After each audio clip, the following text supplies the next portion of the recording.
各位同學好，我係阿 Keith。首先想同你哋講一講呢，就係今年 Form 5歷史科今年嘅出題趨勢。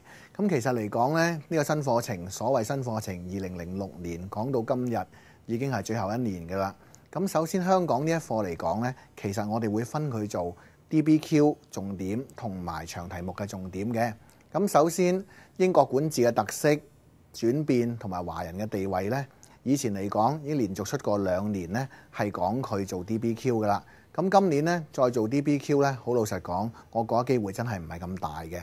相反嚟講呢，作為一個唔係咁熱門嘅長題目呢，佢有機會問下你1900至1945年之間英國統治嘅特色，去到45年之後有咩改變啦，同埋華人呢喺政治上扮演嘅角色。咁至於作為 database questions DBQ 嚟講呢，我就會睇啦。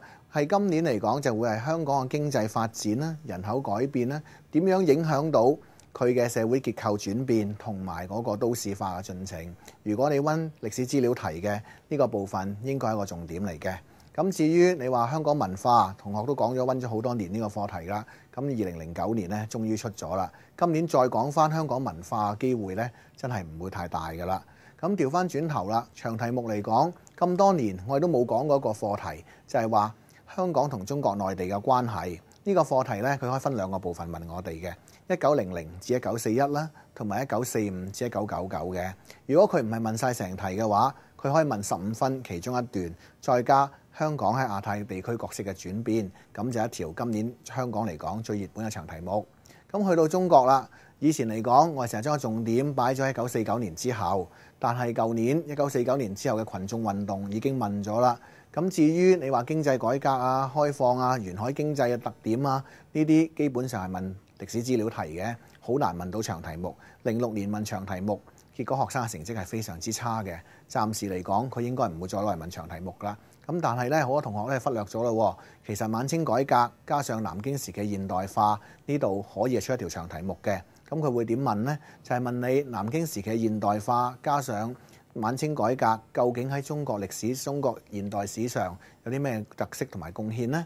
咁相反啦，有啲同學啦會花好多時間呢走去讀1911辛亥革命嘅。咁講真啦，根據考評局所出嘅課程綱要嚟講呢，佢只係會問呢辛亥革命喺1911年之後對中國有乜嘢影響嘅啫。好老實同你講，根本就出唔到長題目嘅呢個部分。咁去到日本啦，好多同學以前都會花好多時間讀日本。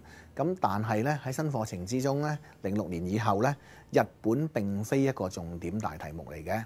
相反，因為以前嚟講呢，我哋軍國主義問過啦，日本嘅經濟復甦都問過啦。咁調翻轉頭，反為就係話殖民地東南亞殖民地化、非殖民地化呢個部分，佢可以問一條好深嘅長題目，就係引發1950、1960年代非殖民地化嘅內在及外在因素呢一條，今年會好值得留意嘅。咁再加上呢，如果東南亞呢個部分佢要去問歷史資料題嘅話，都可以話毫無疑問會係問東盟國家嘅。東盟喺地區事務上點樣合作呢？佢啲乜嘢功能呢？呢個會係今年要溫嘅歷史資料題。